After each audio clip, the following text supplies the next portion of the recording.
에어컨은 누가 만들었고, 만약 없었다면 우리는 어떻게 살아야 할까요? 한여름입니다.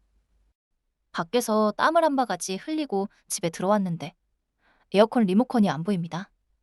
이때부터 인간의 이성은 놀라울 정도로 빠르게 무너지기 시작합니다. 처음에는 침착합니다. 어디다 뒀지? 소파 위를 보고 탁자 밑을 봅니다. 그런데 1분이 지나면 수색 범위가 이상해집니다. 냉장고 위를 보고 화장실 선반을 보고 현관 신발장까지 열어봅니다. 에어컨 리모컨이 신발을 신고 외출했을 가능성까지 조사하는 겁니다. 결국 가족에게 전화를 겁니다.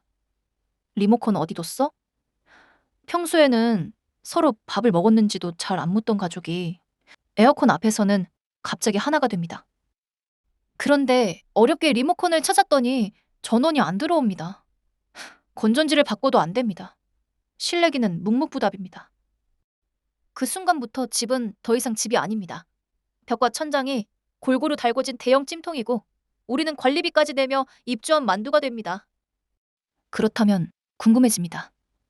에어컨이 없던 시절 사람들은 대체 어떻게 살았을까요?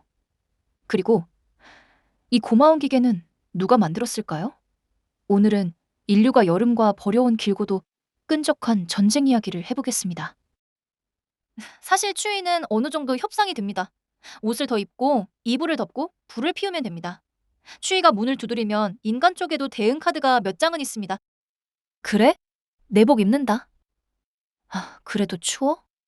양말 2켤레 간다. 이런 식으로 버틸 수 있습니다. 그런데 더위는 협상을 안 합니다. 옷을 벗는데도 한계가 있고 그늘에 있어도 덥고 가만히 있는데도 땀이 납니다. 밤에 자려고 누우면 베개까지 뜨겁습니다. 그래서 베개를 뒤집습니다. 차갑습니다. 행복합니다. 그런데 그 행복이 딱 20초 갑니다.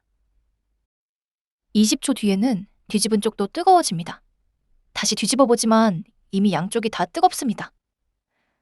이쯤 되면 베개와 싸우는 것이 아니라 희망과 절망을 번갈아 체험하는 겁니다. 옛사람들도 당연히 손을 놓고 있지는 않았습니다.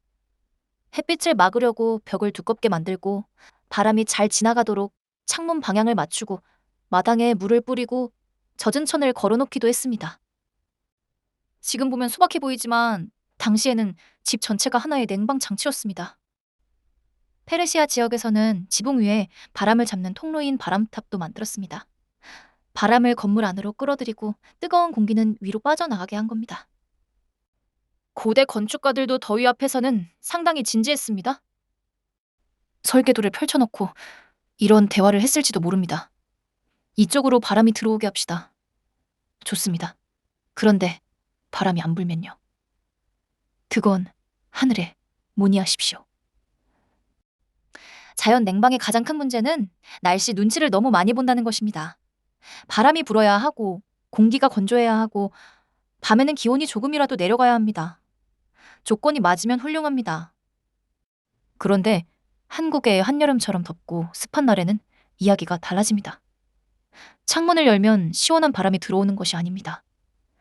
밖에서 대기하고 있던 뜨거운 수증기 부대가 단체로 입장합니다. 실례하겠습니다. 아니요, 나가주세요.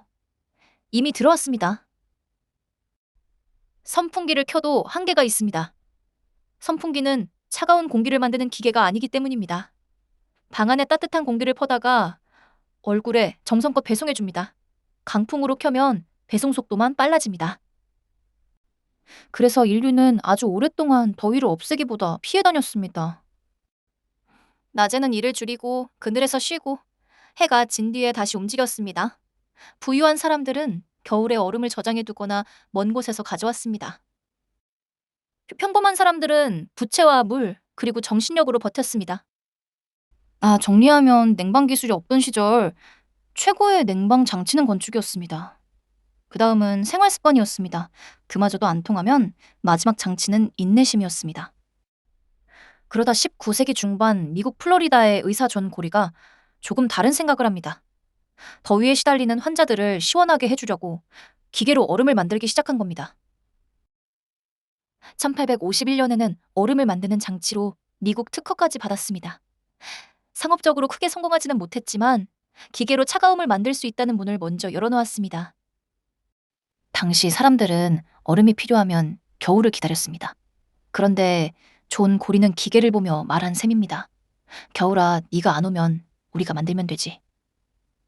그리고 1902년, 오늘날 에어컨의 직접적인 조상으로 평가받는 장치가 등장합니다. 주인공은 미국의 젊은 엔지니어 윌리스 캐리어였습니다. 그런데 캐리어가 처음부터 이런 생각을 한 것은 아닙니다. 더위에 지친 인류를 내가 구하겠다, 아닙니다. 그가 처음 구하려던 것은 사람이 아니라 종이었습니다.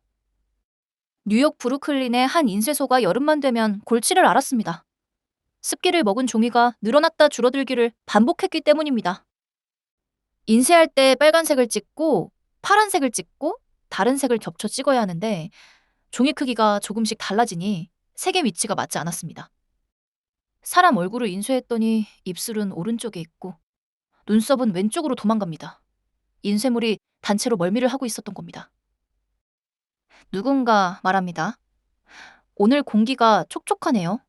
낭만적인데요? 인쇄소 사장이 대답합니다. 인쇄물 5,000장을 다시 찍어야 합니다. 낭만은 즉시 종료됐습니다. 이 문제를 맡은 캐리어는 공기를 차가운 코일에 통과시키는 방법을 생각했습니다. 공기를 차갑게 만들면 수분이 물방울로 맺힙니다. 그러면 온도뿐 아니라 습도까지 함께 조절할 수 있습니다. 1902년 여름, 이 장치가 인쇄 공장에 설치됐습니다. 그리고 1906년에는 공기를 처리하는 장치로 특허를 받았습니다. 현대식 전기 에어컨의 출발점이었습니다. 그러니까 에어컨은 처음부터 사람을 시원하게 하려고 만든 가전제품이 아니었습니다. 여름마다 제멋대로 늘어나는 종이를 얌전하게 만들려고 만든 산업 장비였습니다. 인류는 종이 덕분에 시원해진 셈입니다. 세상 일은 참 모릅니다. 종이 몇 장이 말을 안 들은 덕분에 100년 뒤 우리가 거실에서 선풍기와 결별하게 됐으니까요. 에어컨의 원래 이름도 에어쿨러가 아니라 에어컨디셔너입니다. 단순히 공기를 차갑게 만드는 것이 아니라 온도와 습도, 공기의 상태를 원하는 조건으로 조절한다는 뜻입니다. 쉽게 말하면 에어컨은 흥분한 여름 공기를 진정시키는 기계입니다. 너무 덥지? 네? 습기도 많지? 네. 일단 진정해. 작동 원리도 생각보다 어렵지 않습니다. 에어컨은 차가움을 만들어 방 안에 붓는 기계가 아닙니다. 방 안에 열을 붙잡아 밖으로 이사시키는 기계입니다. 냉매라는 물질이 실내기와 실외기 사이를 돌면서 열을 운반합니다. 실내에서는 열을 받아들고 밖으로 나가 실외기에서 그 열을 내려놓습니다.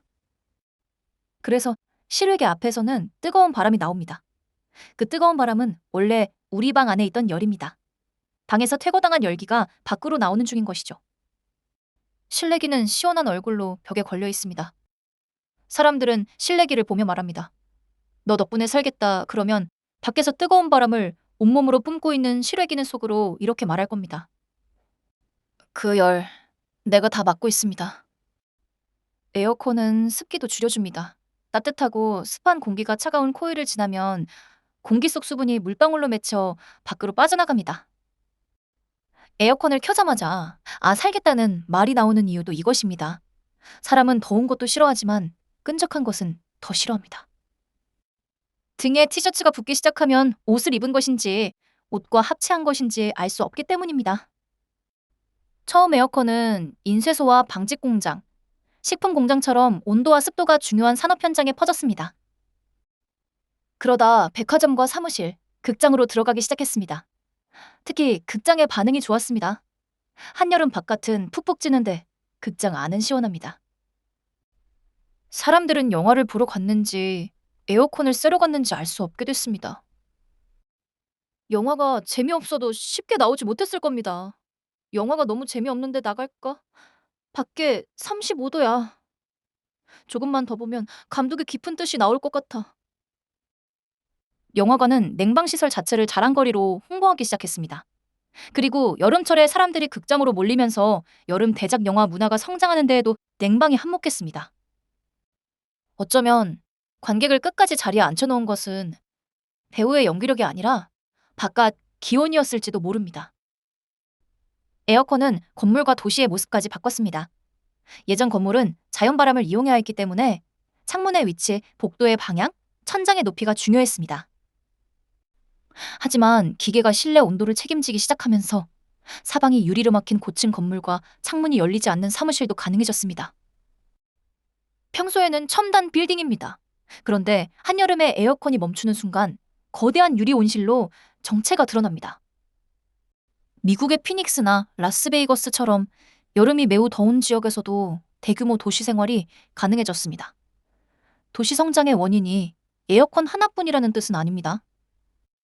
하지만 밖이 뜨거워도 실내에서 일하고 자고 쇼핑할 수 있게 된 것이 중요한 조건이었던 것은 분명합니다. 이제 에어컨이 아예 발명되지 않은 세상을 상상해 보겠습니다. 인류가 멸종했을까요? 아닙니다. 인간은 웬만해서는 어떻게든 삽니다. 다만 지금처럼 살 수는 없었을 겁니다. 우선 출근 시간이 달라졌을 가능성이 높습니다. 해가 뜨기 전에 일을 시작하고 가장 더운 점심부터 오후에는 길게 쉬고 해가 진 뒤에 다시 일했을 겁니다. 오후 2시 회의 같은 것은 사라졌을지도 모릅니다. 회사 단체 대화방에는 이런 공지가 올라왔겠죠. 오늘 회의는 기온이 인간 활동 가능 수준으로 내려간 뒤 시작하겠습니다. 낮잠은 게으름이 아니라 회사의 안전 규정이 됩니다. 상사가 자는 직원을 깨우면 직원이 오히려 말합니다. 지금은 공식 냉각 시간입니다. 건물도 달라졌을 겁니다. 긴 처마와 높은 천장, 공기가 통하는 중정과 맞바람이 드는 창문이 필수였을 것입니다. 반면 지금처럼 유리로 둘러싸인 50층 건물은 짓기 어려웠을 겁니다. 전망은 아주 좋습니다. 햇빛도 아주 잘 들어옵니다. 열도 아주 잘 갇힙니다. 직원들은 출근할 때 노트북 대신 얼음 주머니를 들고 왔을지도 모릅니다. 옷차림도 바뀌었을 겁니다. 한여름에 정장 재킷과 넥타이를 고집하기는 어려웠을 것입니다. 에어컨도 없는 회의실에서 재킷을 입으라고 하면 복장 규정이 아니라 고문 규정이 됩니다. 회사 예절상 재킷을 착용해 주십시오. 회사 예절보다 제 체온이 먼저 올라가고 있습니다. 병원과 공장도 큰 영향을 받았을 겁니다. 수술실과 의약품 생산시설, 반도체 공장은 온도와 습도를 정밀하게 유지해야 합니다. 기계 냉방이 없었다면 이런 시설을 운영할 수 있는 지역이 크게 제한됐을 것입니다. 그리고 여러분이 지금 보고 있는 인터넷 영상도 지금 같은 방식으로 존재하기 어려웠을 수 있습니다. 컴퓨터와 서버는 일을 많이 할수록 열을 냅니다. 수많은 서버가 모인 데이터 센터에서는 냉각이 매우 중요합니다. 에어컨이 없었다면 고양이 영상 하나를 재생하기 위해 데이터 센터 옆에서 수백 명이 대형 부채를 흔들고 있었을지도 모릅니다. 조회수가 1,000만 회를 넘는 순간 직원들이 외칩니다. 영상이 터졌습니다. 서버가 터졌습니까? 아직 영상만 터졌습니다. 더 세게 붙이세요. 구독자가 한 명 늘어날 때마다 부채질 담당 직원이 한 명씩 추가됐을지도 모릅니다. 물론 에어컨이 좋은 점만 가진 발명품은 아닙니다. 전기를 많이 사용하고 실내에서 빼낸 열을 밖으로 내보내며 냉매가 환경에 영향을 줄 수도 있습니다. 지구가 더워질수록 에어컨 사용은 늘어납니다. 사용이 늘면 전력 소비와 환경 부담도 커질 수 있습니다. 더우니까 에어컨을 켰는데 에어컨을 너무 많이 사용하면 다시 더위의 부담이 커지는 묘한 악순환이 생기는 겁니다. 그렇다고 에어컨을 모두 없앨 수도 없습니다. 냉방은 이제 단순한 편의시설이 아니라 사람의 생명과 건강, 병원과 공장, 컴퓨터와 정보 시스템을 지탱하는 기술이 됐기 때문입니다. 결국 답은 에어컨과 헤어지는 것이 아니라 덜 싸우면서 잘 사귀는 것입니다.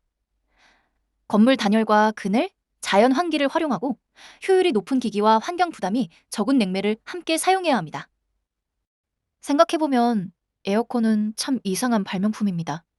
평소에는 아무도 신경 쓰지 않습니다. 조용히 잘 돌아갈 때는 칭찬 한마디 듣지 못합니다. 그런데 한여름에 딱 한 번 고장나면 집안의 모든 대화가 에어컨 이야기로 통일됩니다. 가족 사이에 오래된 갈등이 있어도 잠시 휴전합니다. 지금 중요한 것은 누가 설거지를 안 했느냐가 아닙니다. 수리 기사님이 오늘 오느냐, 내일 오느냐입니다. 당신이 어제 쓰레기 안 버렸잖아. 지금 그 얘기가 중요해? 아니, 기사님 전화 왔어? 아직 안 왔어. 큰일이네. 1902년 윌리스 캐리어는 인쇄소의 축축한 종이 문제를 해결하려 했습니다. 하지만 그가 실제로 바꾼 것은 종이의 상태만이 아니었습니다. 사람이 일하는 시간, 건물이 올라가는 높이, 도시가 생기는 위치, 영화가 흥행하는 계절, 병원과 공장이 운영되는 방식, 컴퓨터와 서버가 돌아가는 환경까지 달라졌습니다. 종이가 습기를 먹고 조금 늘어난 것이 시작이었는데 결국 인류의 생활 전체가 바뀐 겁니다. 그러니 올여름 에어컨 바람을 맞다가 갑자기 삶이 감사해진다면 리모컨을 향해 절할 필요까지는 없습니다. 리모컨은 또 사라질 수 있으니 잘 보이는 곳에 내려놓으시고요. 대신 창밖에서 뜨거운 바람을 뿜으며 고생하고 있는 시래기를 한번 바라봐도 좋겠습니다. 그리고 마음속으로 한마디 해보세요. 내가 우리 집 열을 전부 들고 나가고 있었구나. 물론 너무 가까이 가면 뜨겁습니다. 멀리서 감사하시면 됩니다. 그리고 온도도 너무 낮추지는 마세요. 윌리스 캐리어 선생님도 인류가 여름을 견디게 해주고 싶었지. 한여름 거실에서 담요를 덮고 감기에 걸리게 하려던 것은 아니었을 테니까요. 오늘 이야기는 여기까지입니다. 재미있게 보셨다면 구독과 좋아요 부탁드립니다. 여러분은 에어컨이 없는 여름을 며칠이나 버틸 수 있을까요? 하루인지 일주일인지 아니면 리모컨이 안 보이는 순간부터 포기인지 댓글로 남겨주세요. 다음 이야기에서 다시 찾아뵙겠습니다. 끝까지 시청해주셔서 정말 감사합니다.